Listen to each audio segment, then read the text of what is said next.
Olá, pessoal! Euzinha chegando por aqui para compartilhar com você mais um pouco de falar português brasileiro. Sejam todos bem-vindos. Aumente o volume, pegue o seu papel e a sua caneta, faça as suas anotações e vamos lá! Este episódio foi gravado com convidado. O episódio ficou tão bom, mas tão bom, a conversa estava tão boa que precisei dividir o episódio em duas partes. Na primeira parte da conversa, dei continuidade aos episódios 100, os nomes dos brasileiros, e 101, Ju, Dudu e Cacá. Ainda não ouviu? Ao terminar este episódio, corre lá e ouça para ampliar a sua referência. Foi uma conversa bem interessante com o Francisley. Explicando sobre o nome dele. Depois, no segundo momento, o que será o nosso segundo episódio do podcast, o Francisley contou um pouco sobre como tirou do papel o álbum da banda Vísceras Sonoras. Foi uma história incrível, com muito foco, determinação, resiliência, companheirismo e amigos que também acreditaram na meta dele. Tudo isso compartilhado com vocês por meio de um bate-papo bem amigável e com fluidez natural de fala. Será que a banda dele, Vísceras Sonoras, é de MPB, pagode, sertanejo ou punk rock? O que vocês acham? Vou abrir uma caixinha aqui no episódio para vocês votarem. Ambos os episódios foram solicitados por vocês, ouvintes do podcast. Aos ouvintes que avaliaram o podcast, deixo o meu agradecimento. Como sou muito mais professora do que podcaster, para aqueles que avaliarem e os que já avaliaram o podcast, vocês vão receber 30 minutos de aula. Como vamos fazer?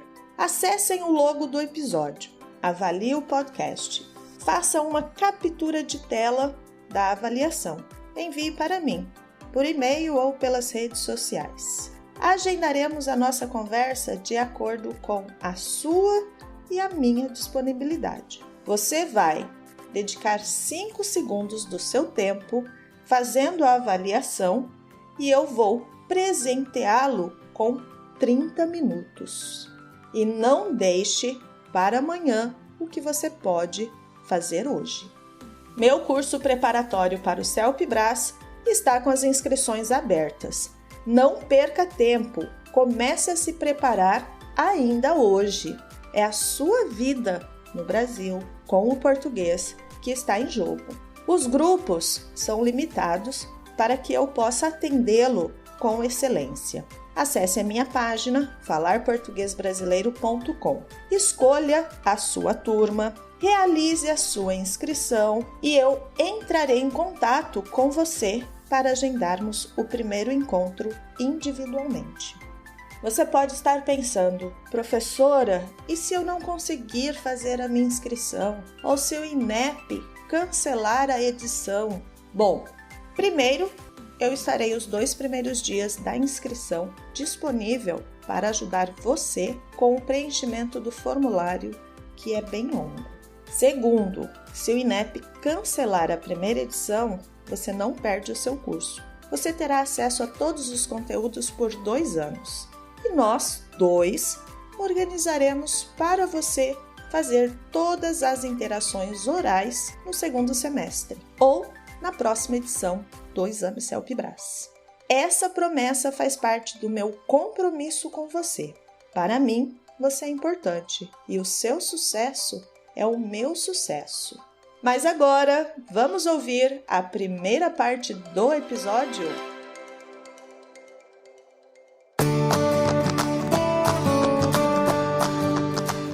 Olá, tudo bem? Você está chegando agora Se estiver chegando agora, bem-vindo ao nosso podcast Falar Português Brasileiro. Se já é ouvinte, seja bem-vindo também ao seu podcast 100% em português. Eu falei em episódios anteriores sobre o apoio pelo Patreon, a avaliação pelo Spotify, o curso preparatório para o CELPE-BRAS, que está com a inscrição aberta. Bom, não ficarei repetindo. Você já sabe que esse é o meu conteúdo gratuito para você e que a sua existência e a comunicação comigo são importantes. Para ter acesso a todas estas informações, acesse a minha página falarportuguesbrasileiro.com. Para você que está se preparando para o exame CELPE-BRAS, tenho postado várias orientações no meu blog. Se liga e prepare-se. Neste episódio, vou conversar sobre a cena musical brasileira e as influências estrangeiras, se for o caso. E para o desenvolvimento desse tema, atendendo a sugestão de um ouvinte, convidei um músico para conversar com a gente. Olá, Francisley, tudo bem? Salve, Ju! Tudo bem? Salve. Tudo ótimo. Salve, salve, galera que ouve o excelente, interessantíssimo podcast Português Brasileiro. Vamos falar de português brasileiro? De língua portuguesa brasileira? Adoro! Francisley também é professor de língua portuguesa e, professor, veja o uso desses pronomes aqui. Se liga e prepare-se.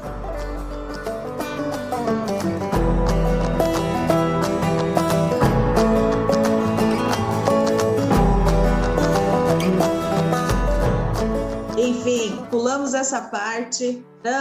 Ou Francis, ou Francisley, muito obrigada por ter aceitado o meu convite, por estar aqui com Falar Português Brasileiro. É um prazer para nós poder recebê-lo aqui com a gente. Por favor, faça o merchan da sua banda, da sua música também, está bem? Ótimo.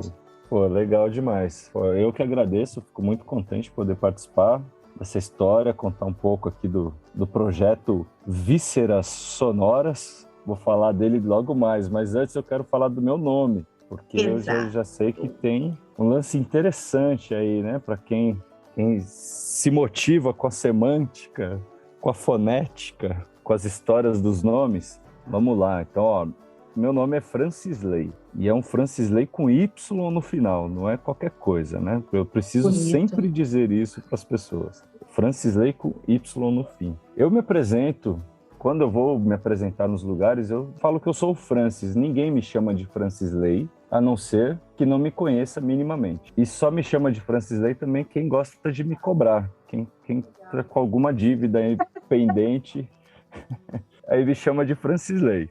E tem uma outra coisa que é muito curiosa, que antes eu me incomodava e já parei de me incomodar, que geralmente quem não me conhece, me procura a senhora Francisley, a dona Francisley, a cara Francisley. Então, existe uma ambiguidade aí no meu nome que causa isso aí, né? Quando é um e-mail, geralmente eu respondo tentando marcar que eu sou o Francisley. E em alguns momentos eu até brinco com isso, falo, apesar da ambiguidade, eu sou um senhor, eu não sou senhor coisa nenhuma, e tudo bem, já não me importo mais com isso também, mas eu acho curioso. Então é Fran, para mais intimidades ainda, Frank, para quem não consegue entender que é Francis, que é Francisley pior ainda. Então tem uma alta variação aí para o meu nome. E a história dele é muito curiosa também, até bonita num certo ponto. Minha mãe, antes de engravidar, lá no meio dos anos de 1970, porque eu nasci em 1978, então nesse período aí, tinha um artista, eu não sei se ele está vivo ainda, que é um artista francês, é um maestro, e ela ouvia muito isso nas rádios da época. E aí as locuções ali diziam, então, maestro Francisley com a música tal e tal. E ela gostava da música e gostava do nome. E ela pensava o seguinte, bom, quando eu tiver um filho, vou chamá-lo de Francisley. E se for uma filha, vou chamá-la de Francisley também. Leia, de Francisleia. Ia ser Francisleia, e ela acreditava que ia ser muito mais a Francisleia do que o Francisley. E aí outro dia em aula, né, porque eu sou professor de língua portuguesa, eu gosto de falar que é a língua portuguesa brasileira. Em aula, agora, no começo do ano, estava explicando essa história para o molecado, e eu pensei nisso, falei para eles, eu tenho uma pergunta filosófica. Se eu fosse a Francisleia e não o Francisley, eu estaria aqui hoje? E as respostas são bem legais, né? Variam bastante também. Pode ser que sim, pode ser que não. A maioria diz que não. E aí teve uma resposta que eu achei muito legal. Eu quero dar a minha resposta depois. Tá. Não, então fala, para ver se de repente vai bater com essa que eu achei interessante. Eu acredito que não. Pensando no estereótipo do nome Francisley com Y no final, provavelmente você seria uma mulher casada, dona de casa com pelo menos 4 filhos. Podendo ou não estar trabalhando ou ser a dona de casa mesmo. Lá no cantinho dela. No cantinho dela. Esse cantinho injusto aí, né? Talvez. Mas olha, eu não tenho uma resposta, mas eu gostei de uma resposta de uma criança mesmo, hein? Que foi de 6º ou 7º ano. Eu falei com todo mundo.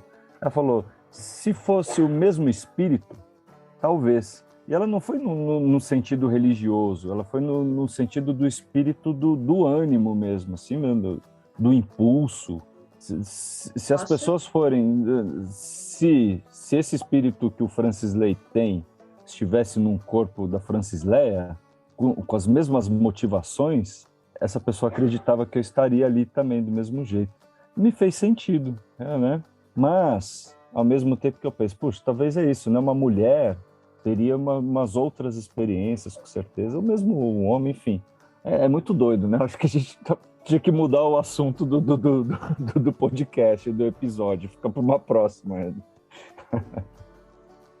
Mas por que eu falo essa questão do nome se fosse uma mulher? São poucas as brasileiras que saem desse estereótipo. São poucas mulheres que aos 40 e poucos anos não são casadas, não têm filhos. Então poderia ser a Francesleia, poderia ser a Maria, poderia ser a Cloroquina, poderia ser qualquer uma. A brasileira, ela tem um perfil de casar cedo, ter filhos, ficar em casa, e aí entra a questão da educação, que teve acesso para ela sair, quebrar esse estereótipo da brasileira, mas... Vamos acreditar que está mudando essa história, né? Isso, mas aí vai depender muito da classe, do lugar e tal, né? Mas parece que tem um empoderamento rolando e as próximas Francesleias talvez não fiquem tão presas assim. Esperamos, né? Desejamos e lutamos em certo momento. Eu acredito nessa mudança, acredito nesse movimento que está surgindo e acredito nas meninas que tenho visto aí nas redes sociais super empoderadas e que querem mais do que ofereceram para as mães, por exemplo, enfim, as tias, que seja. Muito legal. Me calo, Fran. Fran não, Francis. Ops, Francisley.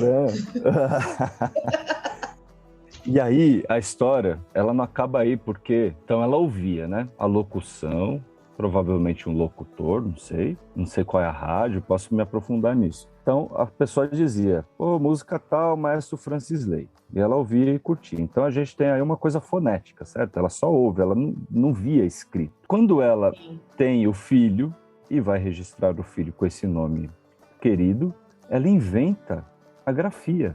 Então, meu nome é sugerido aí por palavras ditas, mas ele surge com uma invenção escrita, a ortográfica aí, que é dela. Então, o Y chique é a invenção da minha mãe, cara. Eu tenho um grande orgulho disso, né? O interessante é que, como você disse, que nasceu no final dos anos 70, não tinha-se tanto o hábito de usar o Y na grafia dos nomes como tem atualmente, né? Sim, pois é. E aí, outra coisa que eu preciso me aprofundar, de onde saiu esse Y? Eu preciso perguntar para ela. Bom que depois eu vou colocar ela para ouvir aqui o episódio, a gente ouve junto, ela já tira a dúvida. Mãe, me ajuda, né? Quero saber de onde vem o Y. E aí... Por favor, compartilhe comigo para que eu possa compartilhar com os ouvintes também. Legal. Vou fazer um comentário depois que for pro ar, eu já vou fazer um comentário. Eu vou falar para ela se inscrever. Ó, se inscreve no canal aí.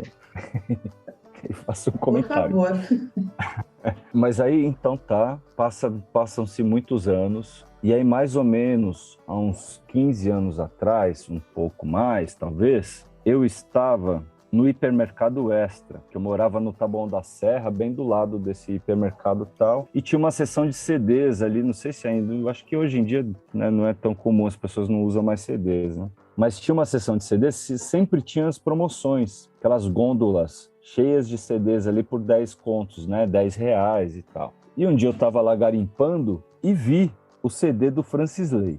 Para minha surpresa, o nome dele é Francis Lai, separado. É France, L-A-I, que talvez, né, no francês seja alguma coisa como lei. Eu ainda também vacilei em não buscar alguém falando o nome desse cara, ou ele mesmo, ou ele em algum programa francês e tal. Ó. Tá vendo?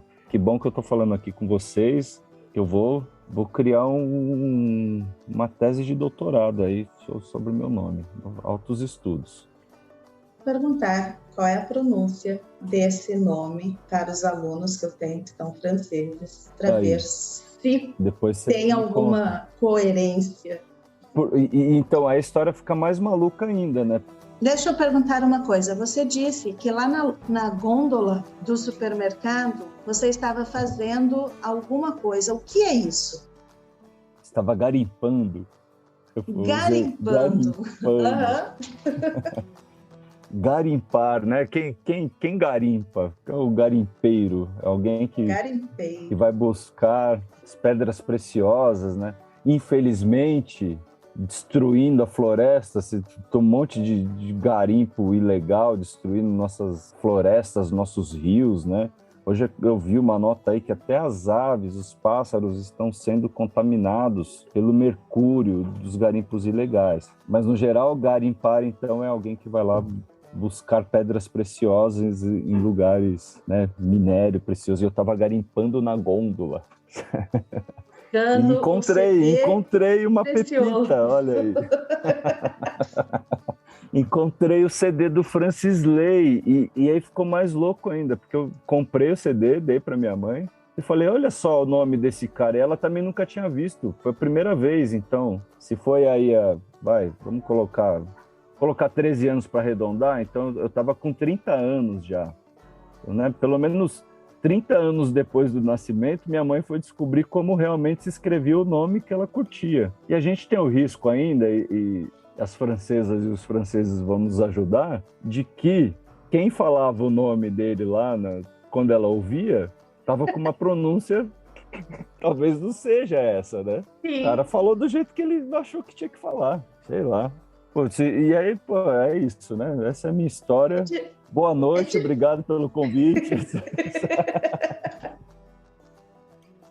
Mas olha, essas histórias de motivações para os nomes são sempre incríveis, surpreendentes e é cada coisa. A motivação para o meu nome era a novela das 8, que tinha uma personagem chamada Juliana, que eu não lembro qual é o nome da atriz que interpretava essa personagem chamada Juliana. Da onde meus pais tiraram o meu segundo nome, eu não faço ideia, mas também nunca perguntei. Mas o meu nome era para ser Ada Franci, pela escolha da minha mãe. Uhum. Mas como naquela época era o pai que fazia o registro das crianças lá no cartório, meu pai mudou tudo e colocou o nome que ele quis, o nome que ele queria, nos 3 filhos que eles tiveram.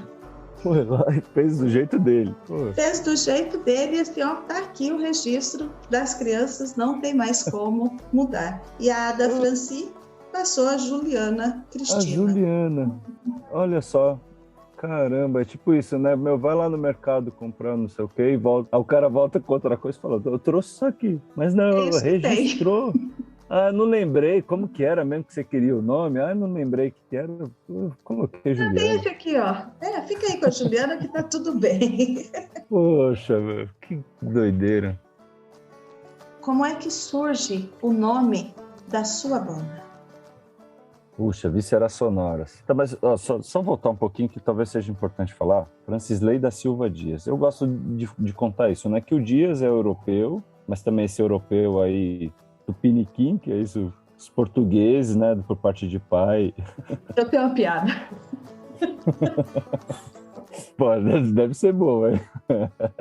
Cara, eu ri muito na hora que eu vi isso. O dia que conseguirem contar quantos dias há no mundo, nós saberemos quando o mundo vai acabar. Que haja dias, né? Ai, meu, teve... Agora eu não vou lembrar, mas era uma coisa com palavrão e se for dias, alguma coisa assim, que era um português que ele fez a piada, eu não consigo lembrar agora. Vai ficar para outro momento, enfim. Mas aí vem aí do meu pai, o Dias, mas o da Silva é uma coisa também que eu tenho um certo orgulho, eu tenho um monte de dúvidas, mas tenho um certo desprezo também ao mesmo tempo. Porque é o seguinte, minha mãe conta que a avó dela era originária, uma mulher indígena, que foi laçada, que é uma coisa que era uma prática comum naquele tempo. Laçar as mulheres para levar para casa e fazer o que quisesse com elas, né? Então, minha bisavó tem essa origem em Minas Gerais, uma cidade que chama Ponte Nova, dessa região, enfim. Então, esse da Silva, até que me prove o contrário, essa história da selva, né? Que talvez seja um nome de batismo genérico à população indígena. Silva, em latim, se alguém puder me corrigir, parece que é selva ou alguma coisa assim. Então, esse da Silva é um genérico para da selva. Eu não sei até onde isso é verdade, mas eu conto essa história e eu acredito nela. Você sabe? Você me contou essa história e eu vou acreditar nela também, porque recentemente eu li algo que falava a mesma coisa. Olha aí. Silva, selva, pessoas que nativos, indígenas, na época da colonização, quando começaram a surgir os sobrenomes e começaram a nomear as famílias. Então, quem era da selva passou a ser Silva. Isso. Parece que também tem famílias tradicional. Eu já ouvi aquele Peninha, sabe? Aquele cara que tem esqueci o nome do canal dele lá, de história, historiador e tal. Ele fala que existe uma família tradicional portuguesa que é da Silva, enfim. Mas eu não quero. Eu quero que seja minha avó indígena que foi laçada, infelizmente, né? Infelizmente, porque eu quero contar essa história. Que absurdo uma mulher ser laçada. É um bicho. E aí é bicho, né? Porque não é nem gente, é o bicho laçado na selva que leva o nome da selva. É um terror. Enfim. É triste isso, né? E aí, o nome do projeto Vísceras Sonoras tem a ver com tudo isso. Porque é um som que é visceral, que vem de dentro, do íntimo, do âmago, de toda essa raiva que eu carrego. No primeiro momento, o que são vísceras? Vísceras. Vísceras são essas coisas que estão dentro de nós e que nos tornam seres vivos, né? Nossos órgãos, nossas tripas, Tripas. Fazer das tripas coração. Coração. Isso eu fiz, olha, eu fiz das vísceras coração. Então existe, né, isso, né, esse termo, fazer das vísceras coração, trazer, né, a coisa ser visceral, que vem de dentro, vem do estômago, né, vem do intestino, vem do centro desse pequeno universo que sou eu, que é você, que somos nós. E aí sonoras, porque eu acho que as vísceras devem fazer, né? De vez em quando tem uns barulhos aqui que eu ouço, mas que são comuns, né? Outros mais desagradáveis, uns mais altos, uns que dá para segurar, outros não, né? Tem uns que escapam. Aqueles indesejados em momentos que não são inoportunos. oportunos. Pô, tem esses sons, mas aí eu juntei, então, a ideia de fazer um projeto, que é um projeto de punk rock, né, de hardcore punk rock, que é um gênero do rock and roll aí, que é marcado por sua agressividade sonora, vamos dizer assim, né? Pela rapidez que tem, pela agressividade dos instrumentos, que é uma bateria marcada, barulhenta, rápida, né? É um som simples, o punk rock ele vai ser simples, e assim, eu toco bateria há um tempo, eu tenho bateria há bastante tempo, desde os 14 anos. Então a música tá ligada à minha vida desde aí dessa história do som, do nome, né? Antes de eu nascer, já tinha ali uma influência musical e tal. Minha mãe não toca nenhum instrumento, mas ela sempre ouviu muito som. Sempre teve vinil em casa, sempre gostou. Ela viveu a bitomania no seu auge, assim, ela assistia, ouvia, gosta até hoje muito de Beatles e tal. Então, com 14 anos, me juntei lá com os camaradas e a gente queria fazer uma banda e sei lá por que eu escolhi a bateria. E ela me deu uma bateria, ela tinha um namorado ali, o cara me deu, a gente foi lá no Mapping, não existe mais, aqui em São Paulo existe um lugar que chamava Mapping, uma loja, como chama? Loja de departamento, né? Que é uma espécie de shopping único, assim, é como se fosse um grande shopping que tinha de tudo. E é mais ou menos, eu nunca entrei e espero não entrar na Havan, mas parece que a Havan é uma coisa parecida com isso. Então tinha o MAP. Entrei, e o MAP tinha... não me orgulho.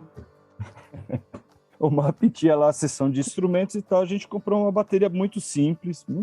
Hoje eu sei que ela é simples, mas que me deu essa experiência da bateria. Só que é um instrumento que é injusto, assim, no sentido de que eu preciso ter espaço para ter uma bateria. Hoje eu vivo num apartamento, a gente tem aqui, nossa sala virou um espaço para ter instrumentos e tal, porque todo mundo gosta em casa.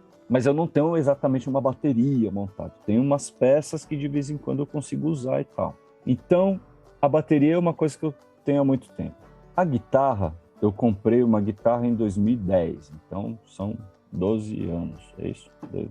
12 anos. Só que eu nunca conseguia fazer nada com ela. Não tinha muita coragem de pegá-la. Pegava um pouco e tentava fazer um barulho aqui, outro ali. O violão eu tento um pouco mais e tal. Só que veio a pandemia, o isolamento abriu um outro lugar para esses instrumentos da corda.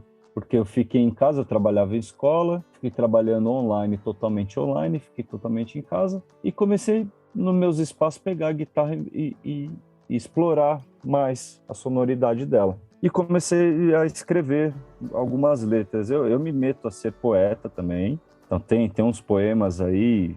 Tem um blog há um tempo que chama Dispondo um pouco, blogspot.com. Tem alguns poemas ali. Manda o link para eu colocar na descrição do episódio no Spotify. Legal, mando sim.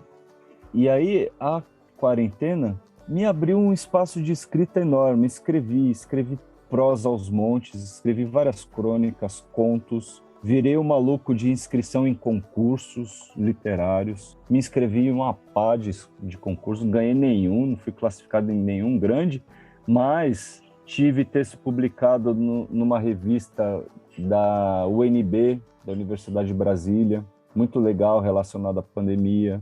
Um livro que era um concurso, aí no fim as pessoas resolveram fazer um livro com todos os poemas inscritos, que é sobre o Cerrado Brasileiro. Teve alguns outros sites, páginas de Facebook. Então eu produzi demais. Escrevi bastante de literatura e comecei a escrever essas letras pensando nesse projeto musical aí, que a intenção era ser visceral realmente. As letras são super curtas, elas não são assim, não são narrativas longas, elas são versos curtíssimos, estrofes. Se tiver 2 estrofes é muito, 8 versos, 6 versos, uma coisa só, repetição, não tem muita repetição. Os sons duram no máximo, acho que o som mais longo tem 1 minuto e 20, então a maioria não passa de 1 minuto, não chega a 1 minuto, que é para ser isso, né? A gente, pelo menos aqui em São Paulo, diferente da Juliana que vive aí no paraíso sul-mato-grossense, aqui em São Paulo é uma correria miserável, desgraçada, né? Corre para lá, corre para cá, para tentar fugir do trânsito infernal e não consegue, aí você fica preso no trânsito, pensando nas mil coisas que tem que fazer, enfim. Então eu comecei a pensar isso, eu preciso fazer um som rápido, que as pessoas vão ouvir, vão se assustar. Quem não está acostumado com esse tipo de som vai se assustar, vai levar um baita susto a hora que o negócio começar a tocar. E vai ser tocada por isso, a pessoa, né, vai sentir esse soco na orelha, aí, um soco no tímpano. E a hora que ela começar a entender...